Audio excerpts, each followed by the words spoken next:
With that, I'm happy to take your questions. And we'll go to Brussels first for 3 questions, and then to Naples. Reuters. Yes, Admiral David Brunstrom from Reuters. I just wonder if I could ask you, the IOM has been appealing to NATO to allow its ship to dock in Misrata. I understand that you're still looking for the mine, but is there any particular reason that that mine should threaten that ship? What is your response to the appeal from the IOM? In the beginning, I would like to say that the port of Misrata is not closed.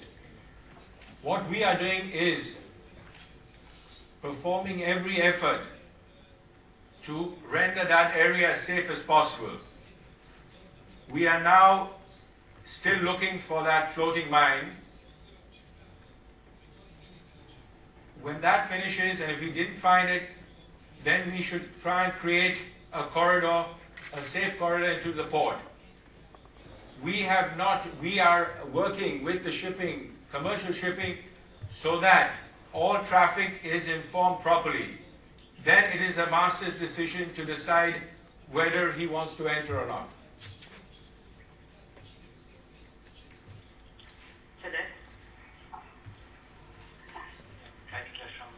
German television.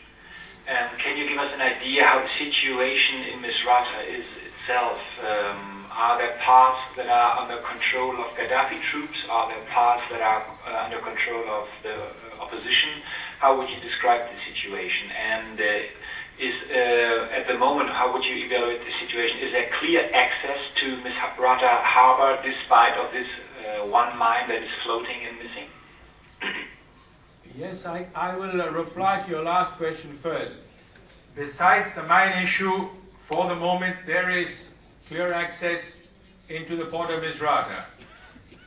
As far as the first part of your questions, I can say that thanks to the continuous military action which has been undertaken vis-à-vis the port of Misrata and the city of Misrata, the port is still quite safe, and the anti-Gaddafi forces have succeeded in expanding the perimeter of their control. However, the situation is still very critical and there is heavy shelling going on.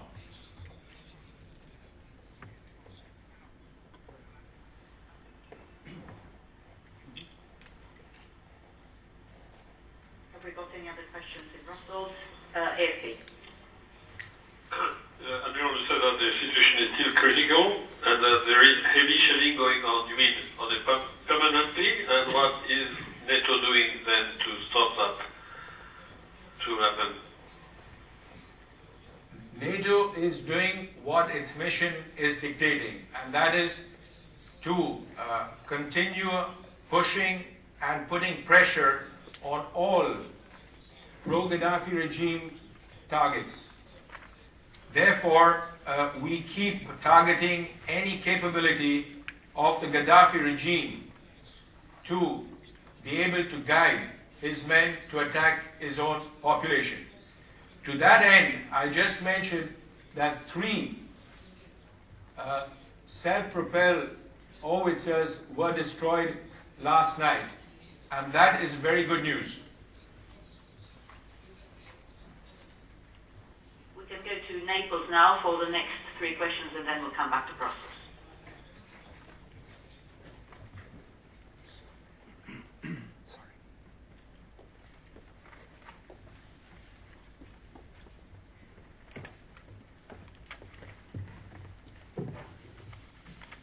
Martino Villozio, Associated Press.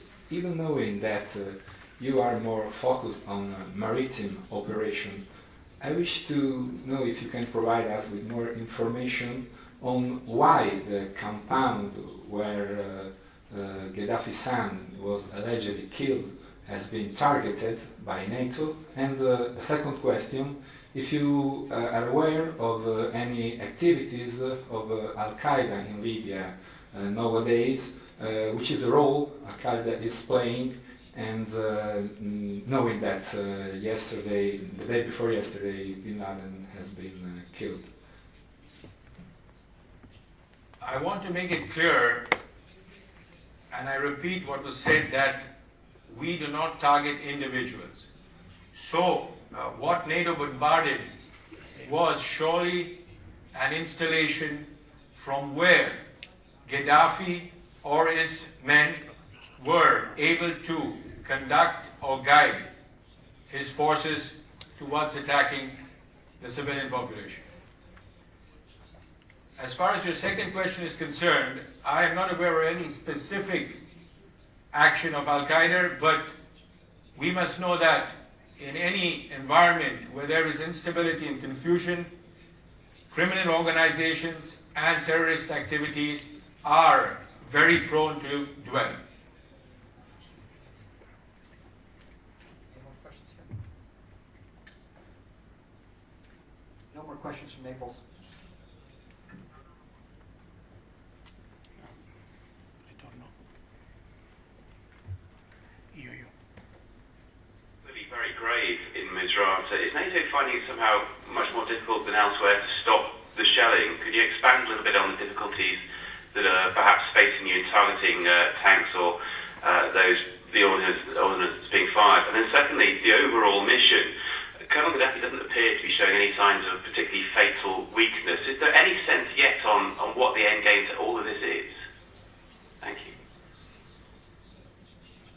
A mission of this type is a deliberate mission and therefore takes time. Now, after neutralizing the frontline forces, the Gaddafi forces now have split out. We are aware that they are hiding, they are camouflaging, so it is getting all the more difficult to be able to exactly discover their positions. But we are still doing it.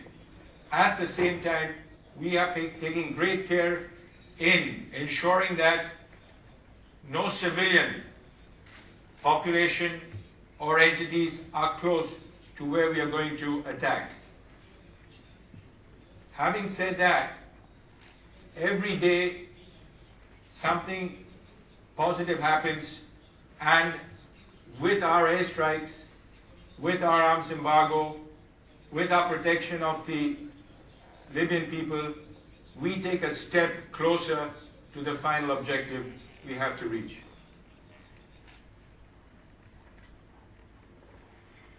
AP and the second row. Yes. AP, yes. Sorry.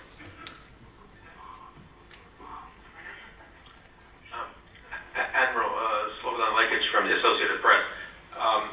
Just to expand on this question from my colleague from BBC, the front lines seem to have stabilized. There seems to be a stalemate now on the front lines. The bombing doesn't seem to be affecting that very much in the last couple of weeks. Do you think that at some point these continuing air raids will start becoming counterproductive? I personally don't think there is a real stalemate. Let's say that we are going slowly but steady.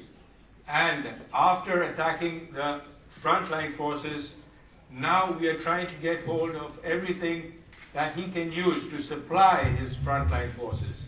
So we're talking about ammunition depots, we're talking about his logistic lines, we're talking about his command and control centers, we're talking about lines of communication.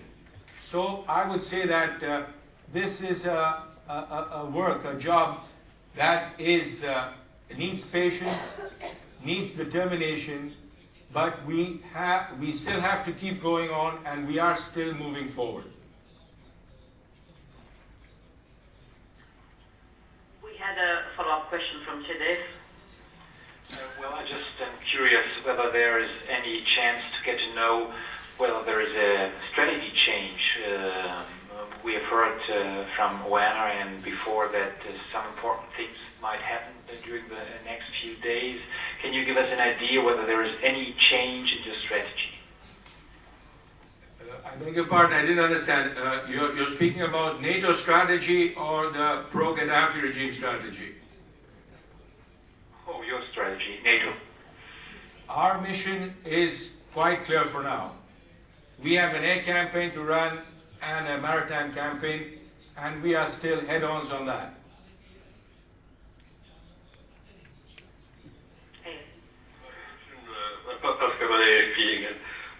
My question is a follow-up to those of my colleagues, which all are around the same question. How long should it last if you say that we need patience? How many weeks, months, years? Have you any expectation, or you don't have any idea how long it would last? In our opinion, it should last the time it needs to last, in the sense that it will last till Gaddafi stops attacking his own civilians, till all his military, his paramilitary, mercenaries and vehicles retreat back to their bases, until the humanitarian aid is allowed to flow without any, safely and without any hindrance.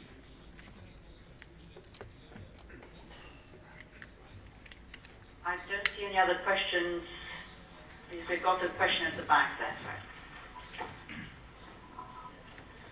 David Sanger from the New York Times. I was wondering if you could tell me, given the mission that you've described that would be necessary to get people to go back to their bases, is that something that, in your estimation, you can do by air power, or at some point are you going to require some kind of ground troops in order to be able to actually force people back into their bases and to stay there? At the moment, we assess we can achieve the objective with the air power and the maritime campaign going on. The future, we can't foresee the future at the moment, and that will be studied as the requirement comes.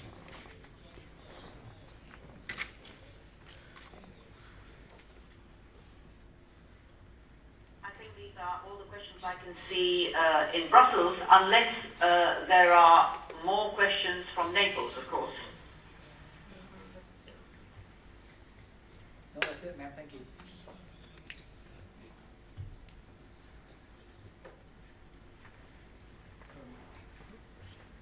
There are no more questions in Brussels, ma'am.